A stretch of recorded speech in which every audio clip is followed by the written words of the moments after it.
Để cho bằng con là nó lên tới rồi là tới cái liên học chụp như này và rằng ngày sai nhưng nó một ca bị ba ai thì cao cái này ngày sai rồi bằng con chụp chung kia ca chụp là ca hay bằng con thấy như trong Facebook nhóm Facebook luôn cái tiếng mình lạc đọc non thì ra tiếp phải có học khi cô ra mà quay bay thì nó có và thao bà lại Việt Nam chia bằng con ai từ mình ba cái dương trời ca bằng con đó trời ca phù hợp mai bảo hiểm room san tiếtដើម្បីការពារពលរដ្ឋប្រទេសរបស់យើងការពារសេចក្តីថ្លៃថ្នូរជាតិសាសន៍របស់យើងបងប្អូនទីចាំបាច់បងប្អូនមិនអាចទៅជឿនឹងប្រទេសជាតិណាក៏ដោយបើសិនជាបងប្អូនបណ្ដោយឲ្យជនប្រកាសកាន់អំណាចយូរទៅការគុំគួនគ្នាការចងកំហឹងគ្នាការស្អប់គ្នាគឺកើនឡើងខ្លាំងឡើងថ្ងៃក្រោយយើងជៀសមិនផុតពីការបង្ហូរឈាមកាប់សម្លាប់គ្នាទេអញ្ចឹងដំណោះស្រាយល្អបងប្អូនត្រូវតែឈានបញ្ចេញមតិឈានបញ្ចេញយោបល់រួមសាមគ្គីគ្នានិយាយការពារអ្វីដែលត្រឹមត្រូវនិយាយការពារអ្វីដែលមានផលប្រយោជន៍សម្រាប់ជាតិប្រឆាំងនៅទង្វើរបស់អ្នកកាន់អំណាចដែលមកត្រង់ដែលបោះបោប្រាស់ខ្បត់ផលប្រយោជន៍ប្រជាជាតិដើម្បីឲ្យពួកគេដកខ្លួនថយចេញពីទង្វើទាំងអស់នេះទទួលយកផលពិតហើយមកគិតពីផលប្រយោជន៍ជាតិហើយទទួលស្គាល់អ្នកដែលអាចមានសមត្ថភាពក្នុងដឹកនាំប្រទេសជាតិការពារផលប្រយោជន៍ជាតិវិញធ្វើការផ្លាស់ប្ដូរដោយសន្តិវិធីគឺយើងអាចជៀសវាងនៅការគុំគួនគ្នាការកាប់សម្លាប់គ្នាបាននៅថ្ងៃក្រោយពីព្រោះកំហឹងគឺមិនមែនកើតឡើងឯងទេជាតិសាសនាក៏មិនសាហាវទៅក្រៅដែរវាលើកលែងតែមេដឹកនាំជាអ្នកបត់កំហឹងឲ្យប្រជាជនអញ្ចឹងបងប្អូនត្រូវទៅរួមគ្នាយើងត្រូវទៅរួមគ្នាមិនត្រូវបន្ត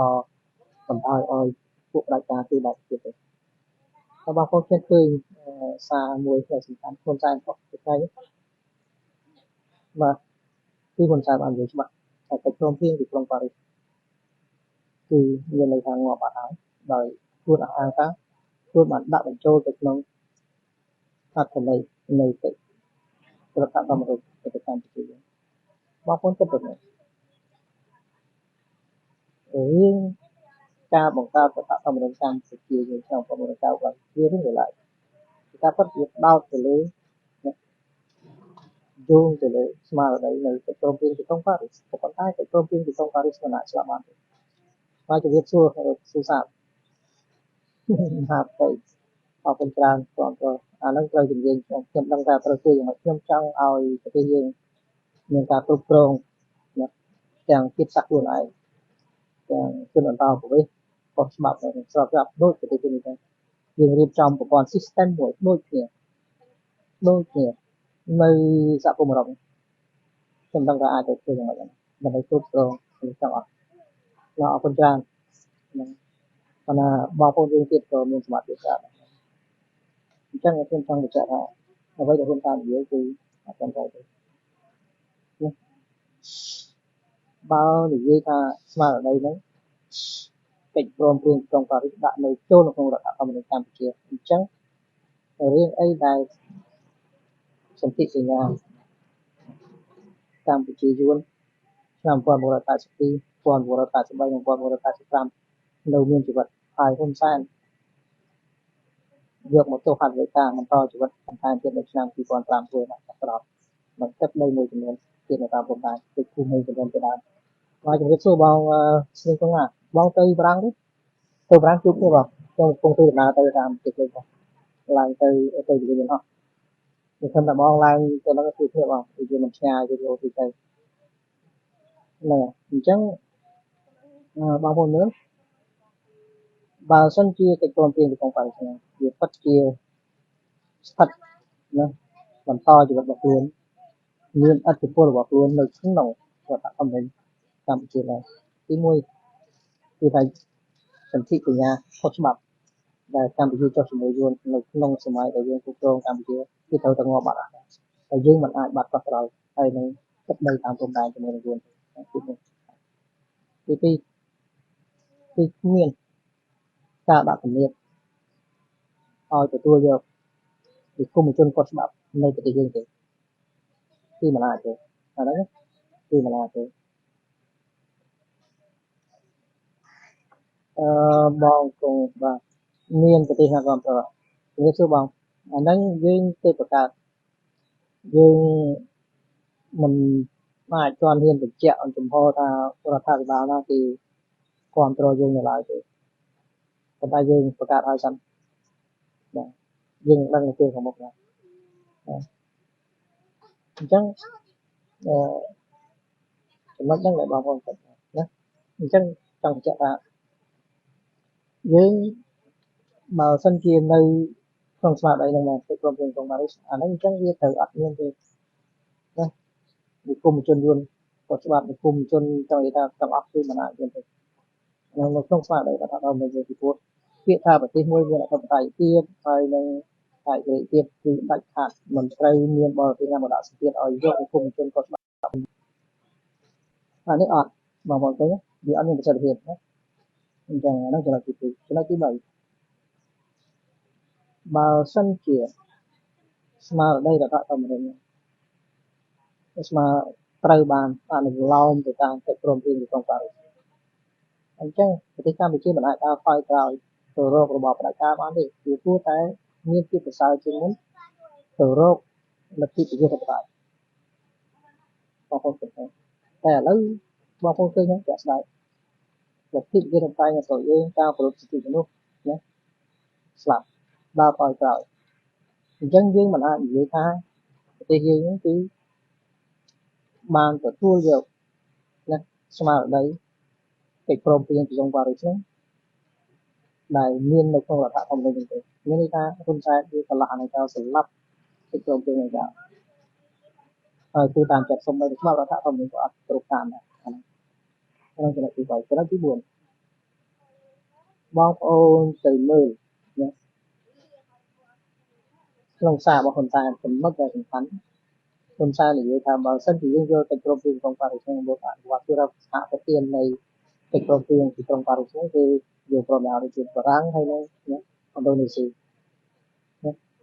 ហើយនឹងសមាជិកដែលកិច្ចព្រមព្រៀងទីក្រុងប៉ារីសទាំងអស់ហ្នឹងគឺឯកភាពដែរអត់ជាការពិតដរាបណាកិច្ចព្រមព្រៀងនឹងនៅមានហើយកិច្ចព្រមព្រៀងវាអត់ណាទេឲ្យតែយើងយកមកប្រើប្រទេសម្ចាស់អាមេរិកទៅជាត្រូវតែគោរពសហប្រធានឥណ្ឌូនេស៊ីហើយនឹងបារាំងត្រូវតែទទួលស្គាល់ត្រូវតែធ្វើតាមមិនអាចបាត់បង់បានទេ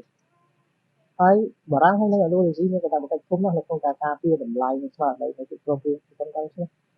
អាហ្នឹងនៅទៅយល់បងប្អូនហ្នឹងអត់សូវលឺបាទខ្ញុំនៅក្នុងអតិថិជនអង្គុយជុំគ្នាទាំងអស់ពីខាងមុខខ្ញុំអង្គុយពីអ្នកអង្គុយទល់មុខខ្ញុំគាត់ពងស្ដាប់ដែរគាត់តែជិះមកទៅអញ្ចឹងគាត់ហ៊ានយល់លឺអាកាសបាទហើយទីក្រោយខាងពេញទាំងអស់ហ្នឹងហើយសំពេចតិចហ្នឹងអញ្ចឹងបងប្អូននៅចំណុចគឺថាហ៊ុនសែនវាអត់ធ្វើអីហើយចំណុចហ្នឹងមូលហេតុរបស់ហ៊ុនសែនអត់ធ្វើឬសំខាន់គឺប៉ះពាល់ជាមួយនឹងសេវាខាងការហ៊ុនសែនអត់ចង់ធ្វើអត់ចង់រំលឹកជាមួយនឹងកិច្ចព្រមព្រៀងក្រុងប៉ារីសហ្នឹងហ៊ុនសែនអត់ចង់ប្រើប្រាស់ហ្នឹងអត់ចង់រំលឹកអាហ្នឹងតែ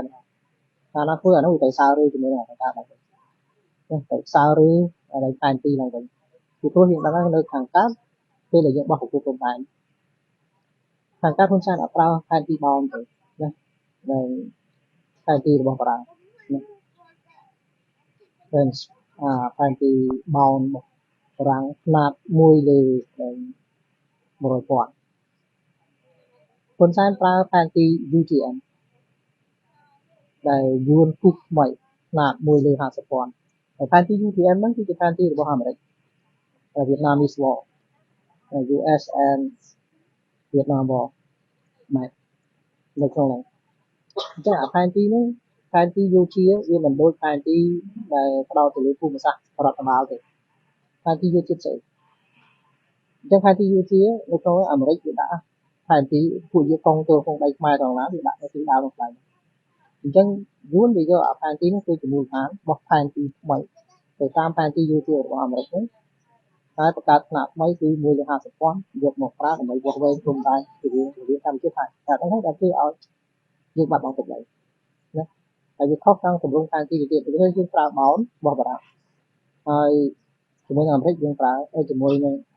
យួនដែលវាគូសវាប្រើផែនទីយោធាទៀតមិនមែនជាផែនទីរដ្ឋបាលណាផែនទីសង្គ្រាមហើយផែនទី UGM ខុសទាំងຂະຫນາດខុសទាំងបែបបទទាំងអស់ហ្នឹងអញ្ចឹងអាហ្នឹងវាធ្វើឲ្យយើងបាត់បង់ទឹកដីទៅភូមិតាហើយសម្រាប់នៅខាងយួនទាំងអស់ដូចគ្នាអញ្ចឹងកាលណាយើងសាររើកិច្ចព្រមព្រៀងក្រុងប៉ារីសហ្នឹងគឺវាត្រូវសាររើតែអាខាងកើតអញ្ចឹងហ៊ុនសែនអត់ធ្វើទេចង់កាត់ក្បាលវាក៏អត់ធ្វើហ៊ុនសែនអត់ធ្វើទេអាហ្នឹងវាបញ្ហាទៅអញ្ចឹងហើយបានជានៅក្នុងរឿងដែលសំខាន់បងប្អូនដឹងនៅខាងថៃវាគូផែនទីឯកតោភាគីមួយគឺធ្វើដូចយួនដែរវាគូផែនទី UGM ដែរណាត់1លើ50,000ណាដូចគ្នាប៉ុន្តែផែនទីរវាងកម្ពុជានិងផែនទីកម្ពុជានិងយួនគឺខុសគ្នាត្រង់ថាយើងប្រើបោន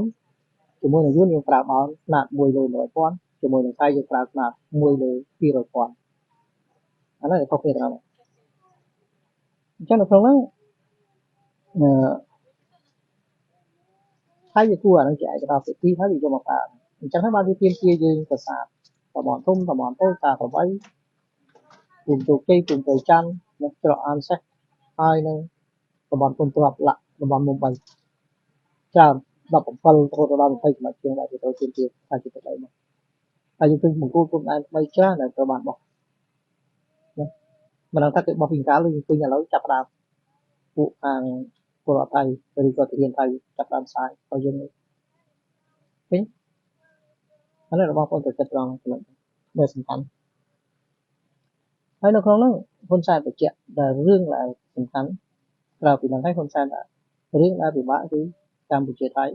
ចោទគ្នាទៅវិញទៅមករឿងព្រំដែនមានន័យយ៉ាងម៉េចយើងចោទវាគឺជារឿងត្រឹមត្រូវពីព្រោះយើងត្រូវបានវាជ្រឿនពានយើងតែបើយើងចោទថាវាចោទយើងចោទវាដូចគ្នាដែរអានោះវាអត់ត្រឹមត្រូវទេមានន័យថាយើងទទួលស្គាល់ការចោទរបស់វាចំពោះយើងមានន័យថាយើងនឹងជ្រឿនពានវាយើងទៅយកប្រាសាទវាយើងទៅយកទឹកដីវាយើងទៅយកភ្នំវាដូចវាចោទយើងអាហ្នឹងអញ្ចឹងវាធ្វើហាក់បីដូចជាអ្វីដែលហ៊ុនសែននិយាយហ្នឹងគឺវាផ្ដល់ចង់ភាសាខ្មែរយើងហៅថាហុចដងដាវឲ្យចោលដល់ភាពស្របច្បាប់ឲ្យចោលចោទគេអាហ្នឹងហើយយើងដឹងហើយហ៊ុនសែនអត់ទៀតទេអត់ទៀតប្តឹងទេដោយសារអីដោយសារការណាប្តឹងអាខាងលិចវាចោទថាហើយប្រើជាមួយអាខាងកើតមួយថាផែនទី UTM 1លើ50,000ហេតុអីបានជាអញមិនអាចប្រើបានដែរឯងប្រើជាមួយអាខាងកើតឯងប្រើផែនទីដែលវាគូឲ្យឯងប្រើចុះហេតុអីជាមួយអញគូឲ្យឯងប្រើដែរហេតុអីក៏ឯងទទួលវាមកអាហ្នឹងបងប្អូនចឹងអញ្ចឹងវាអត់សុខចិត្តទេវាអត់សុខចិត្តទេណាអាហ្នឹងដែលបងប្អូនទៅគិតអញ្ចឹងហើយរឿងនេះយើងមានតែផ្លូវរដ្ឋាភិបាលឯករាជ្យមួយទេដែលទទួលបន្ទុកធ្វើការងារនេះដ៏ត្រឹមត្រូវយើងប្រើប្រាស់កិច្ចព្រមព្រៀងទីក្រុងប៉ារីសមូលដ្ឋានផែនទីដែលបារាំងបានចុះហត្ថលេខាជាមួយនឹងប្រទេសជិតខាងបន្សល់ទុកដើម្បីធានានូវឯករាជ្យភាពឲ្យប្រទេសរបស់យើងហើយនឹងប្រើប្រាស់តុលាការយុត្តិធម៌អន្តរជាតិដើម្បីដោះស្រាយបញ្ហាទំនាស់រឿងចរចាទ្វេភាគីចង់ដោះ10ឆ្នាំទៀត20ឆ្នាំទៀត100ឆ្នាំទៀតក៏ដកចេញដែរបើសិនជាយើងដោតទៅលើផលប្រយោជន៍ហើយនឹងផ្អែកទៅលើផលប្រយោជន៍ប្រទេសទាំងសងខាងការទាមទាររបស់ថៃវាអត់ព្រមយើងខាងកម្ពុជាវាយើងអត់ព្រមជាមួយវាក៏ប៉ុន្តែបើសិនជាយើងដោះស្រាយទៅតាមត្រីភាគីខាងលិចអត់មានហេតុផលអីទៅបដិសេធ mình tha khẳng lệnh mình tha khẳng cát cứ mình ai nhưng hai phải giải giải một cái là dương miên tây tiệ kỳ rồi thì phải tiệ kỳ rồi cóประเทศไทยเชื่อมันจะหาอะไรใครในเก็บความเพียงตรงกับร่วมគ្នាដើម្បីធ្វើកិច្ចការហ្នឹងអាខាងលិចអត់ហ៊ានបំពេញទេពីព្រោះខ្លួនបានចុះហត្ថលេខាទទួលស្គាល់នៅឯករាជ្យភាពបូរណភាពទឹកដីនិងកិច្ចព្រមព្រៀងរបស់យើងហើយហ្នឹងសំខាន់មួយទៀតនៅក្នុងអដែងតុលាការយុត្តិធម៌អន្តរជាតិ ICJ International Court of Justice អាហ្នឹងគឺអត់មានអីដែលឲ្យយើងពិបាកនឹងទៀងទាត់ឲ្យចាប់បង្ខំទាក់ទីប្រទេសណាមួយដែលមានដំណោះជាមួយយើងឲ្យគេបដិសេធយើងបានទេអត់ទេហើយយើងដោះស្រាយបញ្ហារបស់យើងការពារបូរណភាពទឹកដីរបស់យើងបានឲ្យជោគជ័យអានេះបងប្អូនត្រូវយល់ណាអញ្ចឹងបងប្អូនត្រូវតែចូលរួមដល់គ្នាចូលរួមនេះមិនមែនដើម្បីថាអូធ្វើទៅចេះតែឈូឆរតាមគ្នាឬក៏ដើម្បីចង់បានអំណាចបានមិនមែនទេរឿងចង់បានអំណាចរឿងផ្សេងប៉ុន្តែរឿងដែលត្រូវការគ្រប់គ្រងប្រទេសជាតិដើម្បីការពារផលប្រយោជន៍ប្រទេសជាតិបូរណភាពប្រទេសជាតិឯករាជ្យភាពជាតិណាកិត្តិយសជាតិសាសន៍របស់យើងអានោះជារឿងផ្សេងពីគ្នាជារឿងសំខាន់តែពួកយើងធ្វើហើយបងប្អូនបញ្ជាក់បើសិនជាយើងមិនមានសមត្ថភាពក្នុងការដឹកនាំប្រទេសជាតិយើងមិនអាចកែប្រែជោគវាសនាប្រទេសជាតិយើងបានបើបងប្អូនចង់កែប្រែជោគវាសនាប្រទេសជាតិរបស់យើងចង់ការពារប្រទេសជាតិរបស់យើងបងប្អូនត្រូវតែធ្វើមានការផ្លាស់ប្ដូរយើងត្រូវរួមគ្នាហើយខ្ញុំគិតថាបងប្អូនទាំងអស់គ្នាមានគំនិតមានបញ្ញាមានស្មារតីស្វែងរកគន្លឹះក្នុងការផ្លាស់ប្ដូរការផ្លាស់ប្ដូរមិនមែនស្ថិតនៅលើអ្នកដឹកនាំនយោបាយណាម្នាក់ទេគឺស្ថិតនៅលើបងប្អូនទាំងអស់គ្នាមានគំនិតរៀងៗខ្លួននៅក្នុងប្រទេសសេរីនៅក្នុងប្រទេសជាតិមួយដែលមានពលរដ្ឋស្នេហាជាតិស្រឡាញ់ទឹកដីបងប្អូនអាចស្វែងរកគន្លឹះបងប្អូនអាចមានគំនិតបង្កើតថ្មីបងប្អូនអាចមានយុទ្ធសាស្ត្ររៀងខ្លួននៅក្នុងការជួយជំរុញឲ្យមានការផ្លាស់ប្ដូររៀងៗខ្លួនមិនមែនដោយពួកកុម្មុយនីសទេគឺមានតែមនុស្សម្នាក់ខាងលើដែលជាអ្នករៀបចំផែនការបណ្ដាលធ្វើឲ្យមានការផ្លាស់ប្ដូរតែយើងពួកសេរីគឺអត់ទេខុសគ្នាបងប្អូនទាំងអស់គឺជាចលករនៃការផ្លាស់ប្ដូរបងប្អូនទាំងអស់គឺជាចំណុចនៃយុទ្ធសាស្ត្របងប្អូនទាំងអស់គ្នាមានគំនិតថ្មីមានចំណេះមានការចូលរួមធ្វើមានការផ្លាស់ប្ដូរគ្រប់គ្នាបងប្អូនមានលទ្ធភាពគ្រប់គ្នាទាំងអស់អានោះបងប្អូនត្រូវតែដល់ខ្ញុំអរគុណបងប្អូនអរគុណចិត្តដល់ពលានយើងអស់ថ្ងៃនេះមេឃលៀងរហូតខ្ញុំជិះនៅជាន់ទី2ទីលើបងប្អូនមើលលៀងរហូតខាងក្រៅទេសភាពស្អាតអរគុណច្រើនបងប្អូនអរគុណបាទជំរាបលាចាំជួបគ្នានៅពលានយើងអស់បាទជិះទៀតបាទអរគុណ